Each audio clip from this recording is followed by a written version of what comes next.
कहानी की शुरुआत में दिखाती है साल 2022 के कैलिफोर्निया के पश्चिमी इलाके को, जहां ओजी और उसके पिता एक बड़ा घरे के फार्म चलाते हैं। उनका परिवार कई सालों से घरे पालने का काम करता है। ये उनका पुश्तैनी काम है। एक दिन ओजी अपने पिता से काम की बात करके घर जा रहा था। तभी आसमान में अजीब आवाज सुनाई दी। अचानक ऊपर से लोहे के टुकड़े गिरने लगे। उसका पिता उन चीजों से टकराकर घरे से गिर गया। ओजी उसे अस्पताल ले गया, लेकिन तब तक बहुत देर हो चुकी थी। बाद में पता चला कि उसके पिता की मौत एक सिक्के के लगने से हुई। पुलिस ने कहा शायद किसी हवाई जहाज से कसरा गिरा होगा। पिता की मौत के बाद ओजी और उसकी बहन ने फार्म संभाल लिया। वो लोग हॉलीवुड फिल्मों के लिए घोड़े देते थे। एक दिन शूटिंग के समय एक घोड़ा डर गया और काम खराब हो गया। इस वजह से उन्हें काम नहीं मिला। घर लौटते समय दोनों भाई बहन परेशान थे। उनके पिता सालों से हॉलीवुड के साथ काम करते थे, लेकिन अब काम बंद हो गया था। पैसे की कमी होने लगी, इसलिए उन्होंने कुछ घोड़े बेचने का फैसला किया। वो लोग पास के एक मनोरंजन पार्क गए, जहाँ घोड़े बेचे जाते थे।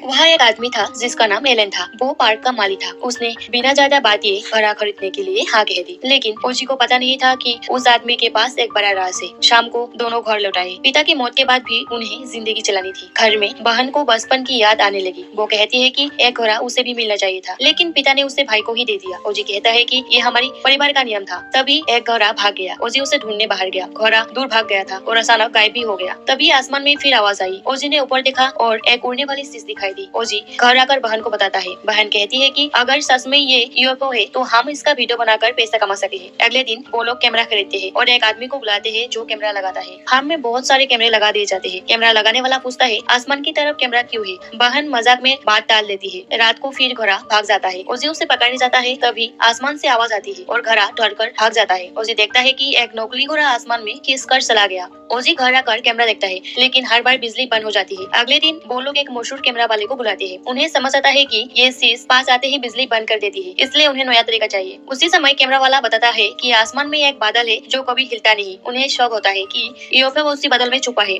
इसी बीच पार्क का मालिक एलन अपने बचपन को याद करता है। साल 1986 में एक शो में एक बंदर पागल हो गया था और लोगों पर हमला कर दिया था। एक छोटा लड़का मैच के नीचे छुप गया था। बंदर ने उसे नहीं मारा, बस दोस्ती का इशारा किया। वो लड़का बड़ा होकर आज का एलन बना। अब एलन को लगता है कि वो खतरनाक चीजों को भी काबू कर सकता है। वो कोई साल से आसमान वाली चीजों को घोड़े से खाना खिला रहे था। एक दिन वो शो करता है और यूएफओ को बुलाता है। आसमान से बड़ा अजीब आता है और सब लोगों को एक साथ खा जाता है। दूसरी तरफ ओजी को पता चलता है कि वो कोई जहाज नहीं बल्कि एक जिंदा राक्षस है। रात में घर की बिजली चली जाती है। ऊपर से रोने की आवाज आती है। ऐसा लगता है जैसे खाए हुए लोग चिल्ला रहे हैं। कुछ देर बाद सर पर खून गिरने लगता है। वो राक्षस खाया हुआ खून घर पर गिरा रहा था। ओजी ऊपर देखता है और डर जाता है। ऊपर से जो चीज गिरी थी वो नकली घोड़ा और रंगीन फीता था। लगता है राक्षस उन्हें फंसा नहीं पाया, इसलिए उसने उन्हें वापस फेंक दिया। धीरे धीरे घर की लाइट जलने लगी। इसका मतलब राक्षस जा चुका था। सुबह होने लगी थी, लेकिन खतरा अभी खत्म नहीं हुआ था। ओजी धीरे से गाड़ी के पास गया। उसने दरवाजा खोला और घर के अंदर वालों को इशारा किया। बहन और कैमरा वाला दौड़ कर आ गया। तभी बादल से राक्षस फिर बाहर आया। ओजी ने सिर नीचे कर लिया। जानवरों की दुनिया में आंखों में आग डालकर देखना चुनौती माना जाता है। यह तरीका राक्षस पर भी काम कर गया। राक्षस बिना रुके उड़कर चला गया। थोड़ी देर बाद वो लोग गाड़ी से शहर चले गए। वो जिंदा बचने की खुशी मना रहे थे।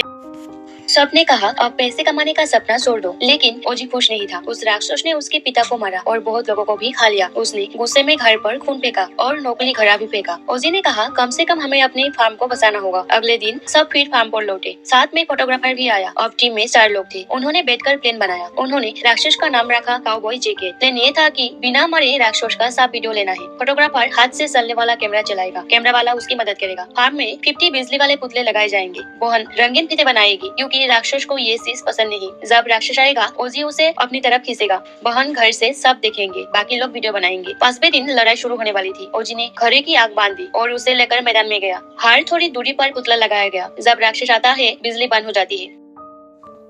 ओजी दौड़ते हुए वाकी टोकी से बात कर रहा था। तभी एक रिपोर्टर बाइक से आता है। बहन ने उसे जाने को कहा, लेकिन वो नहीं माना। वो बादल की तरफ चला गया। अचानक सारे पुतले गिर गए। राक्षस आ गया था। रिपोर्टर की चीजें जमीन पर गिर गई। वो जिंदा है या नहीं पता नहीं। ओजी उसे बचाने गया। तभी पुतले फिर खड़े हो गए। ओजी उसे उठाने लगे, लेकिन फिर पुतले गिर गए। हेलमेट में राक्षस की परछाई दिखी। ओजी को भागना पड़ा। फोटोग्राफर ये सब देख रहा था। घोड़ा भागने लगा। ओजी ने उसे रोका। राक्षस पीछे ही था। ओजी ने फिर सिर नीचे किया। राक्षस पास आ गया। तेज हवा चलने लगी। राक्षस के अंदर रिपोर्टर की चीख सुनाई दे रही थी। सब लोग डर गए। ओजी ने टोपी पहनी और तेजी से घड़ा दौड़ाया।